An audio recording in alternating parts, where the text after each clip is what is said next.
Hi guys, it's Allie from Allie's Best, and I am going to tell you today how Bowie is going to read 1,000 books before kindergarten.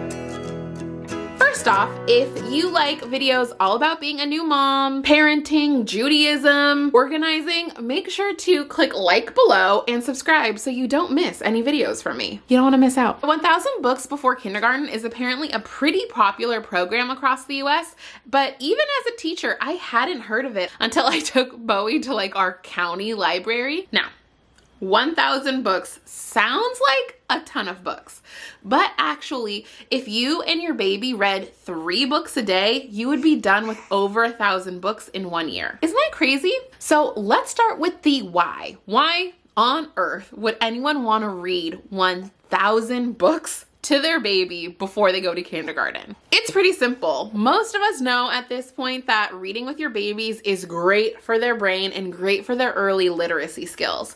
But also, reading with your baby is supposed to support parent-baby bonding. Huh? Do you feel bonded with me? I hope so. Those are like the big reasons why. Another reason why I decided to take on this challenge for me and Bowie was I was getting bored reading to her. Like, it just, she doesn't really interact that much with stories yet. And I knew that reading was important, but I was just kind of getting tired of it. And I like a goal. And 1,000 sounds like a big goal. First off, they gave us a tote bag, which who doesn't love a tote bag? And in it, they gave these cool checkoff sheets. So this is basically, this is numbers 26 through 50, and they're just little fish, and every time I read a book with Bowie, I just check off a fish. If you're reading with an older child, of course, it's great to let them color in their fish to check it off, however you decide to do it. I also try to keep track of which books we've read.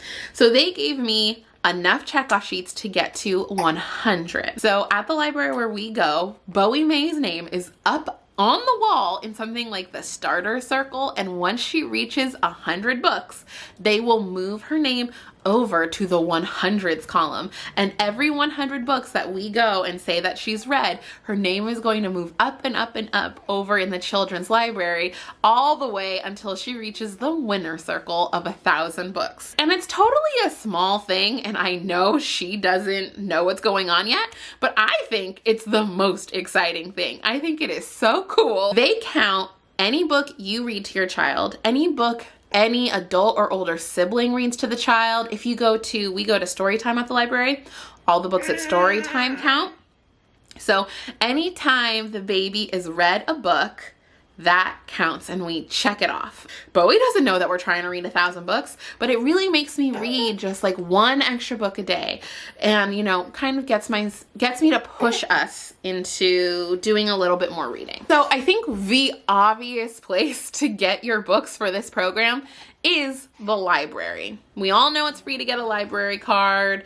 I live in a really rural area, and we still have access to libraries or bookmobiles. I think in some areas, if you're not close to a library at all, you can request your county's bookmobile to come to you.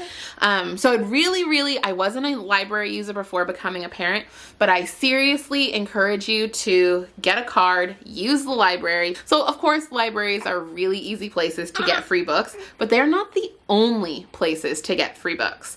I know I've talked about them before, but PJ Library is this amazing resource for Jewish families where if you have a child 6 months or older, you can sign them up and PJ Library will send you monthly free books for your kids. So, you get a new book monthly over the course of the 5 years before they go to kindergarten. That's a huge number of books. I forgot to say, on your checkoff sheet, you can count reading the same book over and over and over again, the way kids like to do. Personally, I also love PJ Library for what it offers parents. It gives you a ton of resources about how to connect the book back to Jewish concepts. It gives you like activities that you can do with the book. It gives you questions and discussion topics for you and your family to talk about to kind of like bring the book into reality. So PJ Library is an amazing way to make reading more fulfilling, and it's another way to get free books.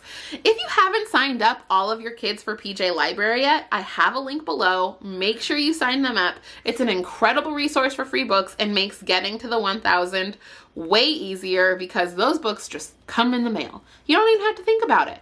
The free books come to you. Actually, I'm pretty sure that PJ Library was inspired by the Dolly Parton program. I think it's Imagination Library. I'm not sure. We're not actually signed up for it, but I'm pretty sure they also send free books. As far as like cheap or nearly free books go, I built most of Bowie's library from library book sales. So my local library, as well as like big city libraries near us, do fundraisers where they sell a bunch of donated books in order to raise money for the library. You can get books for quarters, 50 cents, dollars. I've bought some really nice Harry Potter books. Obviously, Bowie doesn't benefit from those yet, but I've bought like brand new Harry Potter books for like $7. So it's a great way to get books for really cheap. And it's nice to have them at home. You know, we have a slew of books. I mean, I'll show you the whole bookshelf, but we have a slew of books where we know that we can just pull a book down any old time. These are going to start to be her old favorites. Some of Pat's favorite books are up here. Some of my favorite books are up here. Building your book collection on the cheap is really nice because you can get a ton of different books and then you can always have access to them at home.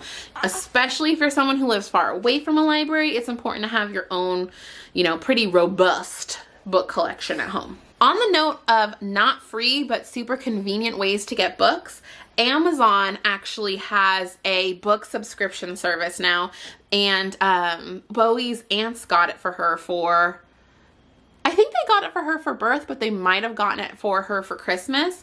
I don't remember, but they send 4 books a month, I believe. And they're all really cute so far and they all seem age appropriate. That is a great way to get books. It's not free, obviously, but it is so convenient to just have books pop up in the mail for you. And I kind of like not picking because I think I pick sort of similar things for Bowie all the time.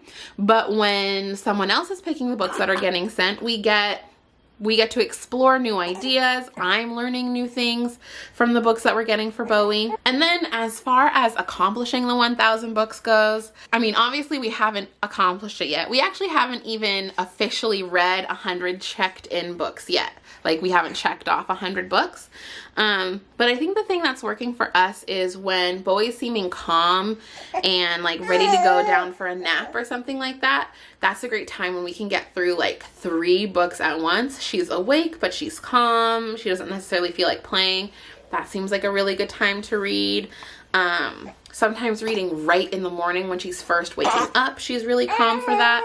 She loves going to the library to read. She loves being around the other kids and the other people. So that has been really successful for us recently. Besides finding time to read, I think for me what has been really beneficial is trying to find things to read that I find like personally interesting and fulfilling.